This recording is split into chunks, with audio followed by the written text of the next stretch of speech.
All right, what is up, everybody? For the third day in a row, Andrew, Kim, and Matt, we're back for another live stream with another 2 football games to preview.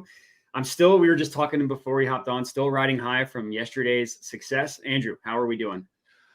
Even though you guys have to listen to us 3 days in a row, guys, you can't be sick of us because we did pretty good yesterday. We did pretty good. I can't pick a money line or a spread for the life of me, but we got through with our parlays and our long shots, and we came through for you. We absolutely did. Yeah, it was crazy. Saturday was pretty good too. Like I was happy with how we did on Saturday. We got most of our plays to hit, and then yesterday was just like, I mean, the luck that I had yesterday. I'm not allowed to complain about a bad beat for at least 7 days now because of how amazing yesterday was. 7 days. Yeah, that's the rule. That's the rule. And I was huge on Stafford passing yards, and I kept getting worried he was going to get hurt, but he kept coming back in, and he cashed for us. It was an amazing day yesterday, but that's over with. Now we got to move on to today. We got 2 games. First game up, Steelers versus Bills. The spread really didn't change that much with the weather or with the game getting moved. I mean, you can still get Steelers plus 10 basically everywhere. If you're in Colorado or New Jersey, you can get Bills minus 9.5 at minus 113 at Sport Trade. Really good price there. And then the total did move a little bit. I think it was at like 37. Now it got moved up to 39 with the game getting moved. But in terms of main lines, where are you at on this one? God, yeah. So I'm going to tell you I'm going to recap real quick for those of you who are tailing Matt and watching his show. For wild card weekend, I am 0-4. I'm being transparent. 0-4 on money line and spreads. I was really confident in the Rams money line yesterday too. So just short, but 0-4 on spreads. I'm 3-0 on totals though. Okay. So I'm doing good on totals. 7-1 on non-TD player props. And I've only gotten 2 out of the 7 right on TDs, but at least they're plus money usually. I was going to say, and a lot of ones you missed, like, oh, you didn't hit Noah Gray at plus 800? Wow, that's crazy. Or like Brandon Cooks at plus 310 or whatever it was. Yeah, that's as long as it's but properly. We did get that plus 650 yesterday, which makes up for a lot of the TD misses. So overall, doing pretty well. If you want to tail me in one particular area, it's going to be the totals and the non-TD player props. I'm just giving everyone fair warning. That's how I've been doing on wildcard weekend. My eyes on the ball with the non-TD player props. Yeah, I've done pretty well. I haven't tracked it as much as you had. I was on the Packers yesterday, not on their money line. Unfortunately, I can't take credit for that. I took the Rams as well, but I think I took their spread and their money line. So at least I was able to cancel that out. And then Monday or Saturday, I had the Browns just totally wrong, but I was big on the Chiefs. I got that right. And then you hit the touchdown, like 4 out of the 5. And then we also hit our plus 513 parlay. So I mean, yesterday was amazing between what we gave out between my NBA picks. It was just an amazing day. Awesome. Here we go. So I gave you the disclaimer. So if you can catch that, if you were in one of the states where you can get the Bills 9.5, I would take the Bills 9.5. 10 is a large number, guys. It is a large number. I actually think the Steelers are, in my opinion, if I were the Steelers and I was Tomlin, I'd be pissed that the game got moved. I think you had a much better chance if you take away Josh Allen's ability to throw and his arm, because from what I'm hearing about the weather today, yes, it's cold. No one's arguing that it's cold, but apparently the snow itself and the amount it's going to precipitate, the actual winds itself, nothing compared to what it had been on Sunday, that Josh Allen should be able to pass the ball. And I don't think that's a great thing for you as a Steelers fan, if anybody's a Steelers fan out there. So the last I checked, and this was yesterday, I haven't looked this morning, was that the winds are still going to be a factor, but they're only really going to be a factor on like deep passes that are kind of floated up there. Like Josh Allen he's got a cannon. His cannon arm is not going to be affected. It's honestly going to have a bigger impact from Mason Rudolph's noodle arm because he's not nearly as good of a quarterback, obviously, as Josh Allen. So and then the temperature is cold, but it's playable cold. It's not what the Dolphins and Chiefs had to deal with. No, and snow is basically nothing. So I mean. So because of all that, I am just going to say, even though I can't catch the 9.5, I am going to go Bills minus 10. I just don't, I have a hard time. That is a huge spread, but I have a hard time seeing now that Allen can throw in this game versus yesterday, I have a hard time seeing the Steelers keep up, guys. So, so I'm going to just roll with my gut, not numbers and EV. I'm just going Bills -10. Took that earlier today at -105 on DraftKings. So that's my main line. I'm not touching the total on this one, even though I've been doing good on totals. And then I have several player props, but I'll throw it back to you, Matt, for what you got on the main market. Yeah, I'm with you 100%. I put a full unit on the Bills -9.5. I did so even before the the game got changed. I just think that the Steelers without TJ Watt, their defense, it's amazing how much one player can impact their defense. And then on offense, it's different. Am I trusting Mason Rudolph in a bad weather game against a very much improved Bills defense? Like their defense has been really good since that. They struggled at the middle of the season. Their defense was brutal. They really they got it together, right? And McDermott's a good defensive coach, and they were able to withstand some injuries. So I'm with you. I don't think this game's going to be close. I think the Bills are going to beat the crap out of them. That's always scary because you never know what you're going to get from Josh Allen. Like if he plays the way he did against the Dolphins, it's going to be closer than it should because he just has two really, really dumb turnovers in the red zone. But with no TJ Watt, with Mason Rudolph, and a Steelers team that's always they're never as good as their record shows. And I remember this 2 years ago, they made the playoffs. They had no business making the playoffs in Big Ben's last year, and they got smoked by the Chiefs. I can kind of see something similar happening in this one.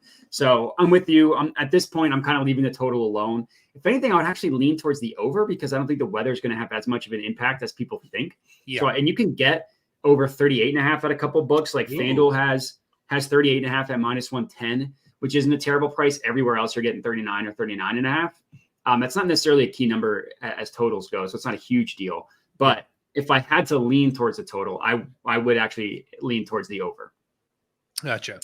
Cool. Yes. All right. You said you had a lot of player props. Let's hear it. All right. So I know this is going to make some of you nervous because I just went on and on about how the Bills, are going to win this game, in my opinion. And possibly, like Matt said, I actually think they could run away with this. But I have several Steelers props, and unfortunately, they're all overs too. So here's my rationale. Okay. Although I do see the Bills running away with this, if you see since the change in the OC, the play calling, there's been a much bigger emphasis on the running game and just kind of a ball control dominance, time of possession, limiting Josh Allen's million errors and interceptions, right? So I do think at least for a solid quarter and a half, if not the entire first half, you are still going to see somewhat of a run-heavy scheme from the Bills to not kill themselves, basically. I think they have confidence because, especially now, I think they were confident already, but now with TJ Watt gone, I think they're confident they're going to win in the trenches and they can win this way. And here and there, sure, I'm sure they're going to take some deep shots because Diggs will demand it. But I think because of that, we are going to get at least a quarter and a half, if not a half, of a combination of doing what's reliable for the Steelers, meaning run. And like you said, Rudolph's noodle arm, I don't know that he can air it out. So I think you're going to get a bunch of checkdowns. So because of all of those things, it's of course, this is all gambling, right? This is predicated that the game seems relatively within reach. If the Bills come out the gates and they're up by 14 in the first quarter, then all of this is total BS from me. But if it's relatively close, I think we got a shot at these. Najee Harris over 15.5 rush attempts. Okay. I thought, and I was wrong. I'll admit when I'm wrong, I thought his job was going to be gone partway through the season. And boy, was I wrong. I mean, he really came on at the tail end of the season. And they just lean into it. They're like, we are what we are. And this is his rush attempts in the last few games: 26, 27, 19, 12, 12. Again, predicated, if you're up, you have to factor that in. It's a little skewed, but still, he's getting the workload. So 15.5 in a game like this, I think, again, if they can keep it close, he will get this. If it's a runaway, then yeah, this is all to crap, guys. But I like Najee Harris over 15.5 rush attempts. It was juice this morning, -130, but I still ate the juice at FanDuel. I'm just going with gut and eye test today, not positive EV. Okay. Two more real quick. They're both related to what I said. I am also going to take Najee Harris over 70.5 rushing and receiving, the combo, rushing and receiving at PointsBet -115. Last one, I actually like this one quite a bit as well. It is juiced, so be prepared to drink some juice, but you are getting a 4 to 5 yard discount. Jaylen Warren over 15.5 receiving yards. It's not a glitch on OddsJam. I just bet it right before we streamed. I just bet it. It is up right now. Over 15.5 receiving yards for Jaylen Warren. It's 19.5, 20.5, pretty much everywhere else except PointsBet and whatever that janky app is, the Bet Openly, which I rarely use, but you can use that. So he's cleared that 4 out of 5 times, and you are getting a 4 to 5 yard discount, hence the juice. But I'll drink the juice because this one, if you're losing, and if I think the Bills will win, this one's fine. This one, if anything, gets helped by that. And you're going to get a bunch of passes, short passes to keep the chains moving. So I like this regardless of win or lose. Jaylen Warren, short passes. He's going to get a few today. And Najee will get some too. So that's why I'm going with this rushing and receiving. So those are my non-TD player props. Somehow I landed all on Steelers players for some reason. Yeah, I'm with you on a couple of those. So I also have Najee Harris over his rushing attempts for pretty much the same logic, even though I think that the Bills are going to win and cover the 9.5. I think it won't be like a total blitz, like in the blitzkrieg in the first quarter, they're up 14-0. I think it'll be kind of a slow burn. It'll be like 7-3, 10-3. Yep. And then eventually the Bills will pull away. So I also have Najee Harris over 15.5 rushing attempts. The only thing that I'll add that you didn't say is that I mentioned the Bills defense has been improved, and that's true. They've still been kind of weak in terms of rush defense. Like in terms of DVOA, 9th ranked passing defense, 17th ranked rushing defense. And since they changed the offensive coordinator, it has been a little bit of a different workload between Najee and Jaylen Warren. Like Najee is just the carries guy. He just gets the ball, he runs into offensive linemen, and he averages like 3 yards per carry, but they give them all 20 times because he can handle it. Whereas Jaylen Warren's a little bit more of the scat back. He's getting the ball out in space. He's getting the ball receptions, and he has higher efficiency, lower workload. So I like that Jaylen Warren angle. Unfortunately, the books that you mentioned, I can't use like PointsBet. They don't get my business. I just no way. Them in Bet Rivers, I don't even bother. But I like that angle. Like if I could get that at 15.5, I would definitely take that. The only official player prop that I had was the Najee Harris rushing attempts. I have 2 anytime touchdowns that, one that I officially bet, one that I'm still kind of waffling on. So if you don't have any other non-TD those are all my non-TD ones. Yep. So the one that I wanted to talk about that I have put a half unit on is James Cook. I'm curious your thoughts on James Cook. Everybody likes Josh Allen, and I get it because he's been running the ball in like almost at Jalen Hurts numbers. But Cook is their main running back now. Like Leonard Fournette is in just to dispel the workload. Latavius Murray, same thing. Like all these guys have no juice, and then Ty Chandler gets some work when they want some more passing type of stuff. But James Cook, like plus 145 at FanDuel, plus 135 at DraftKings, plus 130 at ESPN Bet, and then everywhere else it's like 105 at Caesars. So I thought that was pretty good. Curious what you think about James Cook. I like Cook. I mean, I think Cook makes total sense to me. I think the only thing that always makes me nervous about Cook is, will Josh Allen basically just vulture one at the goal line? And I think if you look at his rush TDs, I think he didn't get one in the last game, which I think I was on Josh Allen for that last one. But prior to that one against the Dolphins, I think he had like, I swear to God, if I remember, I think he had like 2-2-1-1. He was on an absurd tour. Yeah, he was. Basically. So will he play hero ball? That's the only question. So that's it. I mean, I guess my throwback to you is, will the Bills reinvigorate and reincarnate playoff Lenny? And will Lenny do you think Lenny will vulture one just from his playoff experience? Or do you think fumbles forgiven, Cook is the guy, and they're going to trust him in the red zone for the carries too? Yeah, that is the concerning part, is they love taking James Cook off in the red zone for whatever reason why they just don't trust him there. So that is the concern. But he could score in the passing game. So I think it's a little bit, but yeah. And to your point about Josh Allen, so he didn't score against Miami. Here are his last, I don't know, 5 games. 2, 2, 1, 1, 2. No touchdown. 1, 1, 1, 1. No touchdown. 1, 1, 1. Like he scored in 12 of 17 games. He scored 2 or more touchdowns in 3 separate games. So I get it for sure. He's just like Josh Allen's minus 115. So he's just not as good of a number. Not amazing. Yeah, not amazing. Yeah. So not amazing. But yeah, I don't hate Cook. I mean, here's the thing. You would think, right, when I'm like, oh, the Bills are going to win and I think they're going to pull away.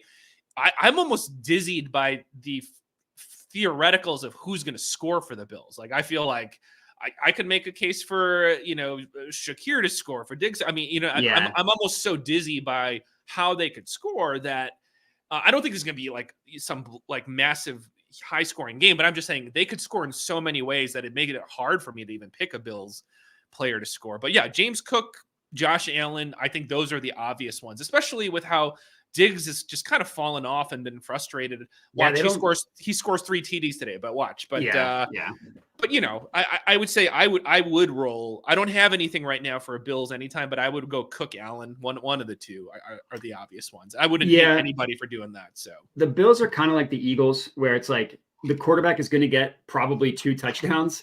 So then you're not getting any value on the quarterback. So maybe you do just take Josh Allen. Like Josh Allen, 2 touchdowns is plus 460. Maybe that's the best play because he just runs 2 in. So yeah, I get that. I just like the Steelers. I wouldn't be surprised if they didn't score. So like I don't know, Mason Rudolph, like great. He had a great game against the Bengals, and he really didn't. I mean, granted, that game was a slop fest against the Ravens in terms of weather.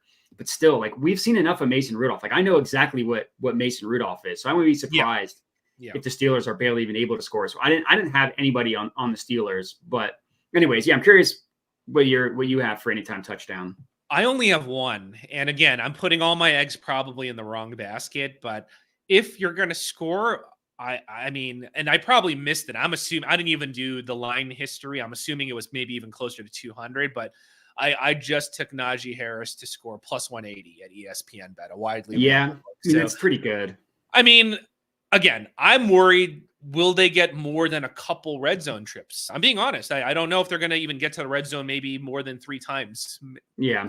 And I'm saying red zone. I'm not even saying goal line. I'm saying red zone 3 trips.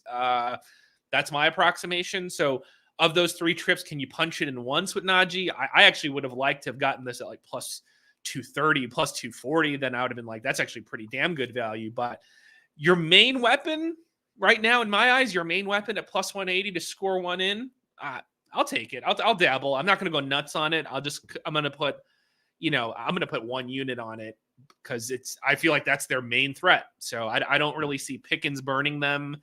I mean, of course he could. I'm just saying, I think they're going to say, you beat us anyway. We'll let you dink and dunk and we'll let you run. Just don't burn us over the top with Pickens is probably what they're going to do. I mean, I'm stating the obvious, but I don't think they're going to let anyone burn you over the top. So I think they're going to have to score with Warren. I was there debating Warren and Najee. That's what my main debate was. So yeah, Warren's the better value all the way up at 310. But Najee, but Najee, like it's the same argument for his rushing attempts and for Josh Allen. Like he's their main guy in the goal line. Like Najee scored in 3 straight games, 1, 2, 1, and then he missed it for a couple games and he was banged up, and then he scored in 3 of 5. So he's definitely been a lot more reliable, but you're paying for that for the plus 180.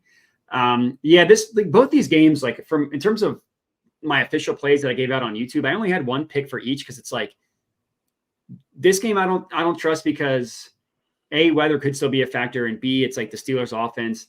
And then the next game, which we'll get into, like the Eagles, you have no idea what you're getting from them anymore. The Bucs, they didn't score an offensive touchdown against the freaking Panthers last week. Against the Panthers. Yeah. That's what worries me about that game. As crazy as it sounds, it was like I think we both agree. I don't want to be a downer, but the peak of excitement for wild card was yesterday. I mean, we hit the peak. These are going to be some nasty games in my opinion. Yeah. So and after how successful the past 2 days have been, I was like, I'm not going to try and chase that and come out with like 4 plays. No. So I only had 2. Like, again, if you watch my YouTube video, I only have 2 official plays total for today. And then there's a couple more I always like to kind of add when we're streaming. But yeah, the only one that I didn't mention yesterday that I did officially lock in was I put a half unit on Cook anytime touchdown. Cook. Okay. Sounds good.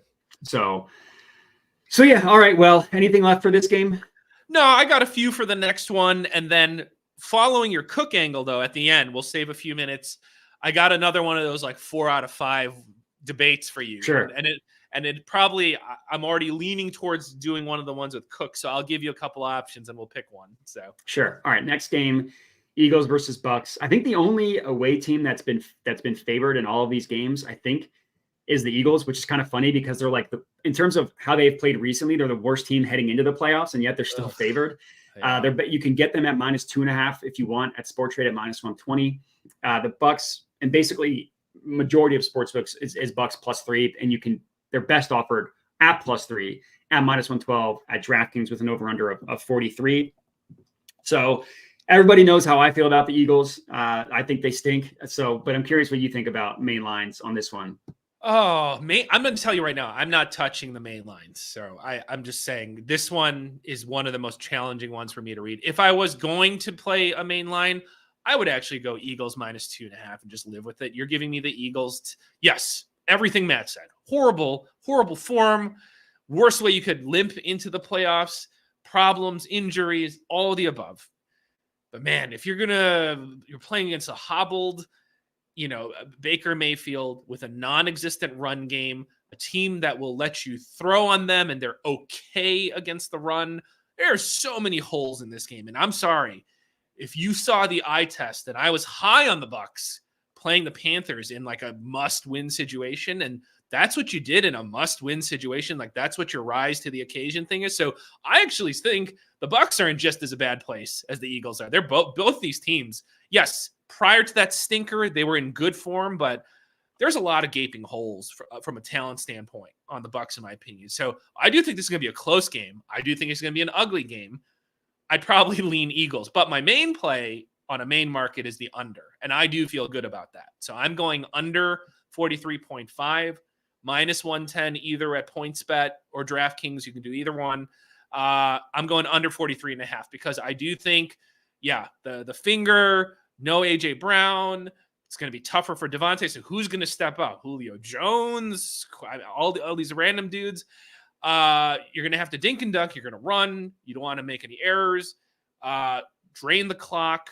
Yes, Baker may take some shots, but I don't think they're going to loosen the chain on Baker from quarter 1, quarter 2. I think they're going to feel out this game, and I think they are still going to lean on Rachaad White, despite the fact it's not some stupendous run game. I think you're going to see a slow first half, and I think you're going to, if you're an overs better, you're going to be sweating it out. I hate unders, but man, when I think it makes sense, I still will roll with them. So I'm going to go under 43.5 on this game. Sure. Yeah, I don't have anything on the total, to be honest. I could be convinced of either one. Like the Eagles' defense has been historically bad for 6 weeks now. And if you look at teams like the Giants moved the ball up like 24-0 before you can even blink against the Eagles. The Cardinals had, heading into Week 18, the third best offensive performance of the entire year. The Cardinals against the Eagles' defense. But then the Bucks didn't score against the worst defense in the NFL on the entire year in the Carolina Panthers. So it really is just like, and then on the other side it's hard. It's tough. Like I wouldn't be shocked if this game was 33-30. I wouldn't be shocked if this game was 13-3. Like there's so many ranges of outcomes. I agree. That I think it's tough to call this one, man. Yeah, but in terms of spread, I'm very confident in the Bucks +3. There's just too much finger pointing, curiosity, weirdness going on with the Eagles. It's like report came out literally today that there's been finger pointing on the offensive side that nobody knows who the play caller is, between what Sirianni wants, between what Brian Johnson, who the OC is, wants, and between what Jalen Hurts wants. There's just a bunch of like, and a report came out today. It's like, you have a freaking playoff game. You couldn't really, it's that dysfunctional in the locker room. And then on the defensive side, they quote unquote fired, but not really, their defensive coordinator, brought in Matt Patricia, who, for those like the real OGs that followed me when I first started doing this back in 2020, when he was the head coach of the Lions, he's an awful head coach. He has done nothing outside of New England. And their defense was better before he got there and was better after he left. Like there's no reason why Matt Patricia it's just because he's white and he was coaching under Bill Belichick. Everyone's like, well, he's got to be smart. And he's like a physicist. So he actually probably is book smart, but he's not a good coach. His players hate him. And he changed up the terminology. So if you look at and I know I'm just ranting here, but this is what's been pent up in me for 6 weeks now. But if you watch the film from the Bucks, or sorry, from the last 2 games Eagles played, the Giants and the Cardinals. Pre-snap, Eagles defenses, the players are pointing, they're moving around. Nobody knows what anybody's supposed to do. And he changed up the terminology when he took over play calling duty, so everybody's confused. And then it came out that the decision to demote Desai and promote Patricia came from the Eagles ownership. It wasn't even Sirianni's decision. It's just the ultimate dysfunction. There's no way you can fix all of these issues in 1 week. And prior to the recent stinkfest from the Bucks, they had been playing well. Like, the Eagles haven't played well since the end of October. The Bucks were just playing well as recently as 3 weeks ago. So I think there's a higher likelihood that the Bucks get it together than the Eagles do. Because at least the Bucks are just a normal, a normal run organization, not pointing, like, everybody's trying to shift blame for how the Eagles season has gone the way it has. And again, that's not something that you can fix within a week. Not even that. AJ Brown's hurt. Jalen Hurts has a torn ligament in his finger. Like, it's just horrible stuff going on. So one of my favorite bets at the beginning of the week was Bucks +3. I did not think that it would stay at +3, but it has. Yeah. So, and I'm 1-1 on my favorite bets at the beginning of the week. So this would put me towards a winning week to continue the hot streak that we're on. So for all those reasons, angry Eagles fan, I'm on the Bucks +3. There's just no way you can convince me the Eagles can fix the issues that they've had in 1 week. So in terms of player props, again, kind of similar to the last game, I didn't really know what to expect with the player props just because everything I talked about, but I'll let you get started. What do you have in terms of player props on this one? So I got a few here. So for player props, but maybe I'm going to stay away just because of all the. Well, no, don't let me convince you. Well, no, I wasn't gonna. I don't have anything on the spread anyway. But after I know you're passionate about the Eagles like I am about the Bears, and with I don't go into reading beat writers the local beat writers reports and stuff like that. Right. So.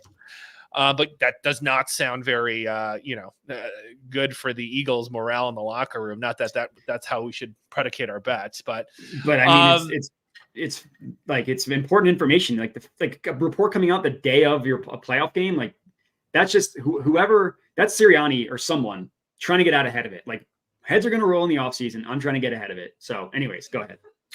Yeah, so I got a couple non TD props, and then we'll talk some TDs in a second. So I'm going to warn you, this is not trend supported. This is actually probably against the trends. I think this is one of those where I am going to get into the whole DVOA stuff and just think this is maybe a good matchup. So for those of you who are like, I like the eye test and I like trends, then this one's not for you. But if you look, just kind of like how Matt was talking about some of the defensive vulnerabilities of the Eagles, which are many right now. The slot tight end DVOA, not good. So I warned you, though, if you go and you're going to rip me apart for those of you who like follow all these trends, K. Dotton has not been doing so hot. Okay. I mean, so his receptions, his receiving yards, he's been having a low year, but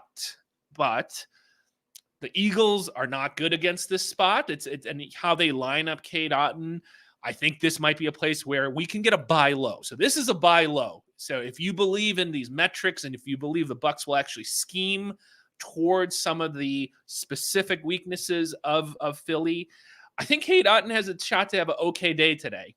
In addition to Godwin, I don't hate Godwin or Otten. So I think you can't go wrong with either one. I don't know. Evans is the obvious choice, but I don't see as much value there. But I like either one, Godwin or Otten, just because of where they line up and play. I'm going to roll with Otten just because the numbers are so low. Like, the lines are pretty low. So I'm going to go K. Dotton over on his receiving yards. I missed the boat. It was actually lower before, but right now you can get it at, I think, over 23.5 on FanDuel at -110. It's already bumped up several yards. This morning when I was debating it, which is when I should have taken it, it was a little bit lower. And then K. Dotton receptions. He's been hitting 2 receptions. So he's been hitting 2 receptions at a clip. You can get over 2.5 today at -130. So I'm going to roll with him, but I don't hate anybody who says I'm going to take Godwin's overs on receptions or Godwin's overs on yards. But I'm going to roll with Otten just because they're so low and because he has not been hitting these regularly. I think we're going to get some buy low value here. So I'm buying on the dip versus a good situational DVOA matchup. So that's my explanation on Otten. I have a value one for the Eagle side. It's risky. I don't know, but I feel like getting a little exotic here. So if you go under the game specials on FanDuel, Dallas Goedert, 25 receiving yards in each half. Probably should just be normal and just go for his over on yards. But if you divvy it up, you go 25 in each half, you bump it up to plus 360. And with the finger, maybe can't throw it as deep as you would like. Maybe now Devonta Smith gets triple coverage because there's no AJ Brown, and you got old bodies like Julio Jones running routes. Maybe you get some to Dallas today. And 25 apiece in each half doesn't sound like a whole hell of a lot to me. Plus 360 for a nice little intra-game special. Give me Goddard 25 in each half for plus 360 in addition to my Otten bet. So a lot of tight end action for me in this game. Yeah, I forget who. I saw someone post that Goddard thing, the 25 in each half. So I'd seen that before. And then I saw, again, I should probably remember this, but there's some account that will tweet out like the most heavily bet props and stuff, and Kate Otten, both receiving yards and receptions, like two of the most heavily bet for. It's one of the most heavily bet, really. It goes against all the trends. He hasn't been covering that for a while. So. I think it's because people are seeing what you're seeing and how the Eagles are weak up the middle of the field. Gotcha. Just reading the DVOA stat. Okay. Yeah, exactly. And what I'm guessing is like one person was on that at the beginning of the week, and then everybody just followed suit. Is my guess. Because at this point, like I don't think it's worth touching the receptions at minus 130. If it was like plus 130, that would have been a totally different story. At minus 130, I don't think there's any value there. And same thing with Godwin. It's like over 4.5 at minus 156 or whatever it was. Oh, it's been juiced up to mine. Yeah. So maybe I wasn't paying as much attention to him because I was looking at Otten more than Godwin. So yeah. So Godwin, this is on FanDuel, granted. It's over 4.5 at minus 166. So there's really no, I wouldn't touch that. Unless you pump it up.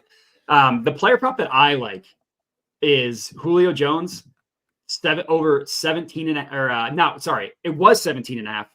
Now it's 19 and a half receiving yards. No AJ Brown. Jalen Hurts loves him. Some Julio Jones, like he hasn't been super targeted, but he scored 2 touchdowns in their second to last game. And just like an Alabama boy, all the guys on the Eagles just like revere Julio Jones. So in his probable, it should be the last game of Julio Jones's career. I could see him getting more work in this one. And 19 and a half, it's just not a high number. And it's going to have to be someone. It can't be all Goddard and all Devonta Smith. Maybe it's Quez Watkins. I know like report came out that Jalen Hurts texted him and said like, be ready or whatever when you're called.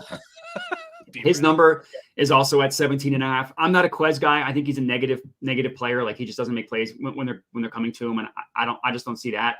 The Julio Jones angle I like. And then the other one that I like is, and I think it got kind of nuked, so it might not be worth it anymore. I like Julio Jones though. I mean, honestly, that's part of the reason I like Goddard is just someone else has got to step up. You know, it's got to be someone. Yeah, yeah. I don't mind. That's so low. That I'm looking for low lines, just like low value lines. So I like that. I'm gonna officially tail you on that one. I'm gonna roll Julio Jones. I'm gonna ride. So you can count that towards my record for today. I'm gonna roll with Julio Jones. That's so low. That's like 2 passes basically. Exactly. And the other one that I like is the Hurts rushing attempts. You're probably going to have between 3 and 4 touch pushes. So you're already setting at a baseline of basically over under 4.5 or 5.5. And then like the Eagles their offense really struggles picking up the blitz. And that's what Todd Bowles, like he's going to blitz the crap out of you. Nonstop. Yeah. So I could see him running more, not necessarily. I don't like his yards because it could just be like, he runs for 1 yard where like for all intents and purposes, a sack, but he just runs out of bounds, gaining 1 yard. That technically counts as a rush attempt. And if he's got a bum finger, maybe he's not going to trust his arm as much and he's going to want to scramble more anyways. So 10 rushing attempts for Hurts. I don't think it's crazy. And it's plus 100.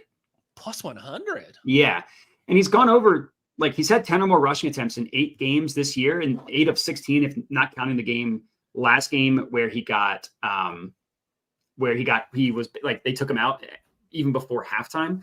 It's like for plus 100, I think that's pretty good. And you can get that at BetMGM, DraftKings, and BetMGM, Bet Rivers and Bet Safe. So like between the three of them, hopefully you can get a normal amount of money on it, because those books are not good in terms of. I could bet $4 at MGM and $5 at, or maybe there were $5 at MGM and $4 at Rivers. So that's basically where I'm at too. But again, those are the none of those made my official plays in my YouTube video, but I have locked them in. Those are going to be. I like that. Well, let me ask you this. Remind me. Let's say, even though you don't have faith in it, but let's say the Eagles are winning.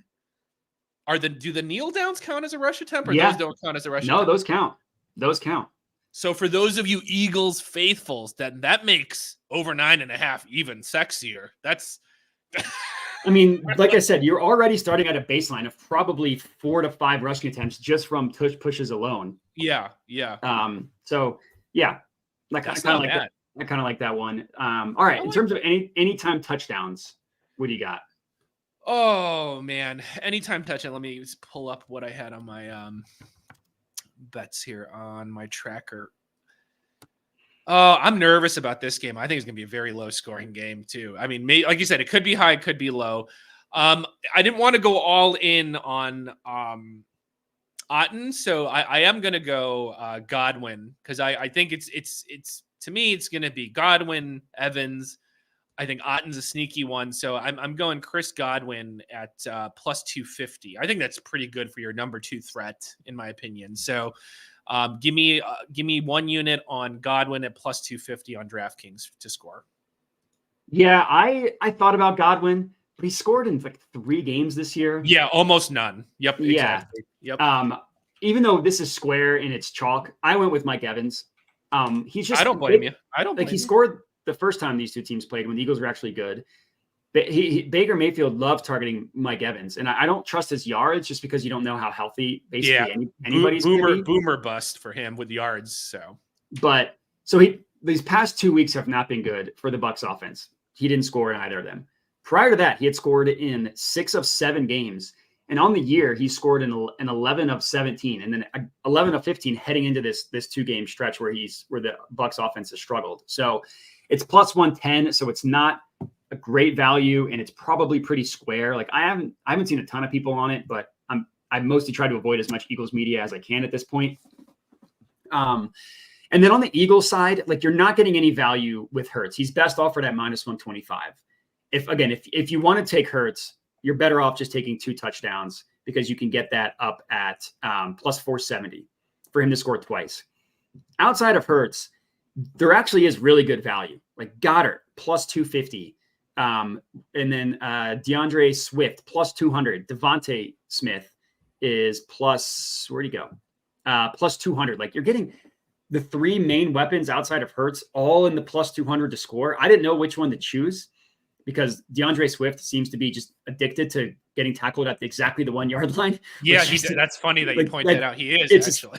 It's his favorite thing in the world. So of those 3 non-Hurts ones, I would actually lean Goddard. It's the best value at plus 250, and it's a tight end in the red zone. Like he's a great red zone target. They scheme up some screen passes and rollouts and stuff to him. I haven't officially bet it myself. I wanted to ask your thoughts about it, but I think so. I like Goddard just because I feel bad, man, because he is such a good route runner. But good. I think. I think Smith is going to be smothered, man, in the red zone. That I think Goddard is a better shot of finding him.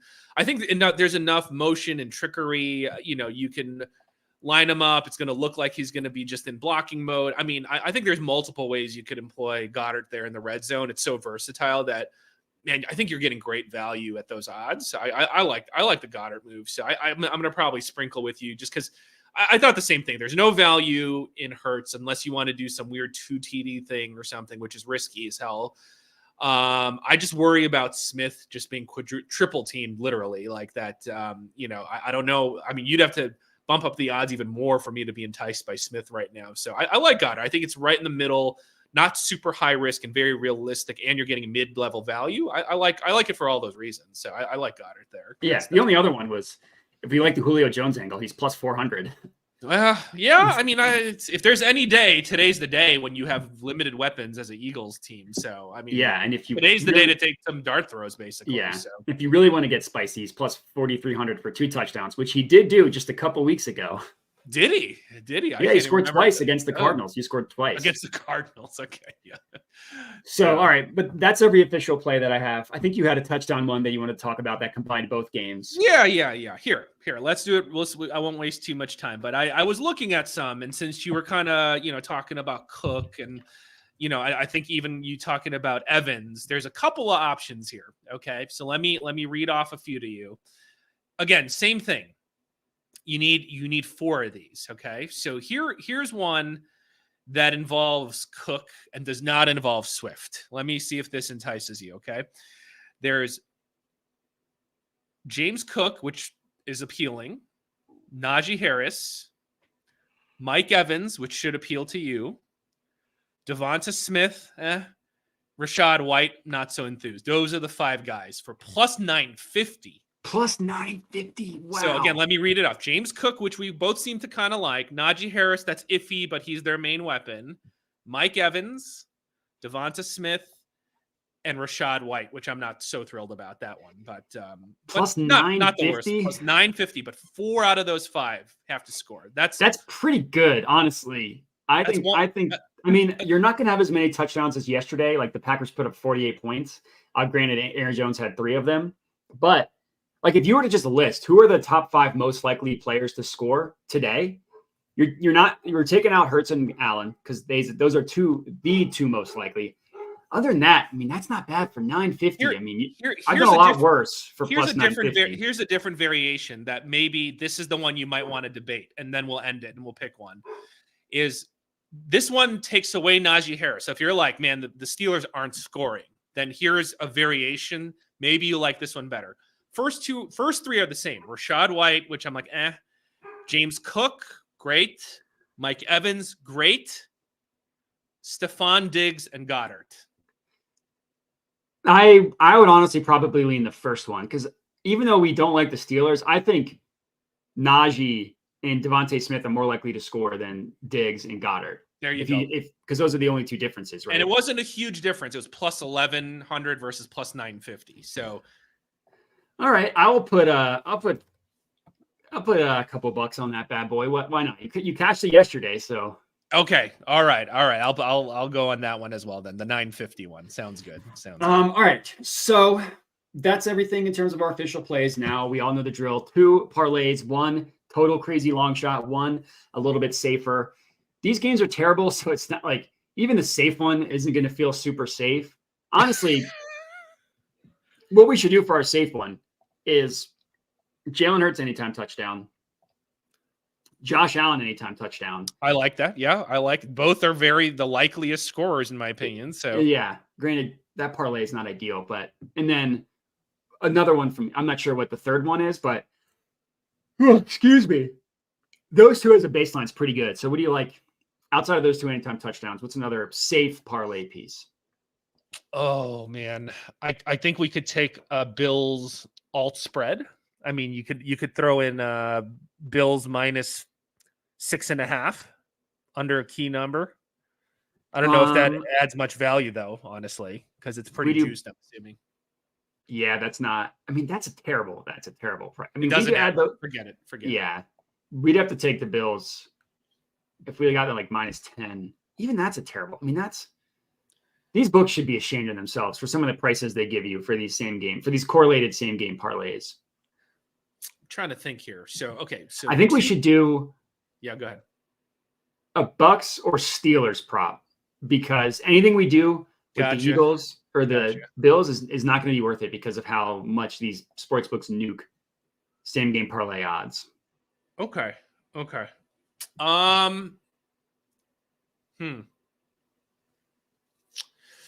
Trying to see real quick who is a low total for Steelers. Give me a second, real quick, on just like regular lines. Let me look up the Steelers game. We could do. I guess you can't parlay rushing attempts. Yeah, unfortunately, that's so. You have. I mean, if you have any faith in any of these people, Pat Freiermuth, He's at 20.5 yards, basically. That's so Deontay low. Johnson, that's kind of high, 40.5. Pickens, I mean, I don't even know. I mean, he was like shut down last time, 45.5.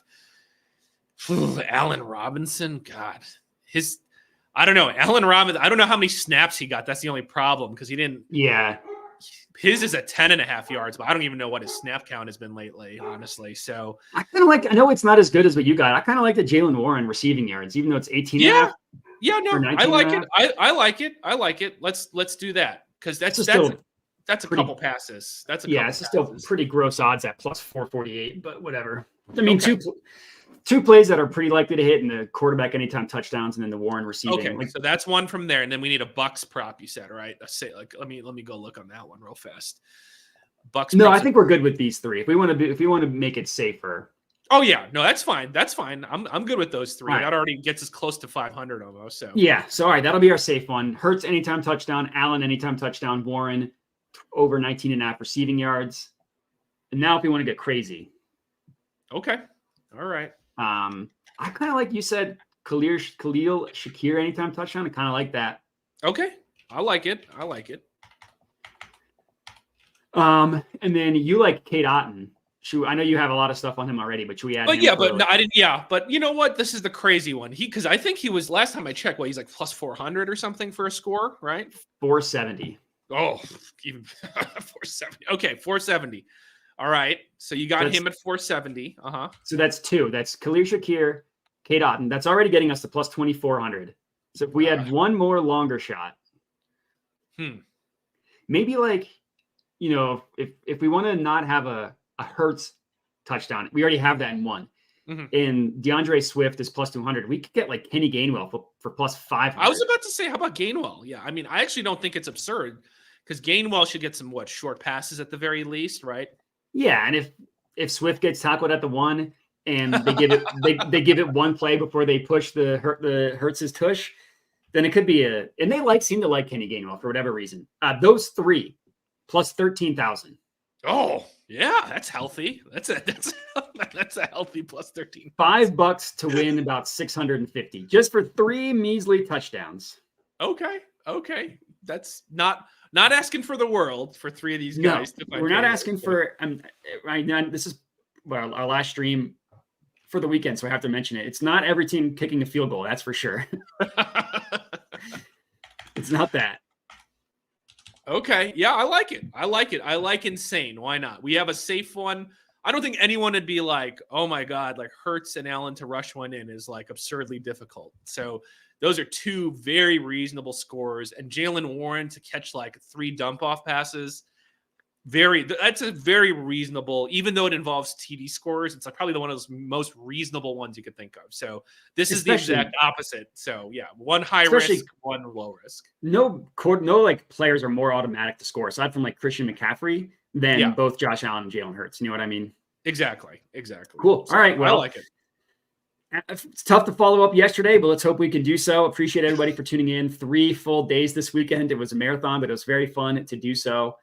Thanks everybody for joining. Andrew, thanks for joining me, and we will catch you next time. Take it easy, guys.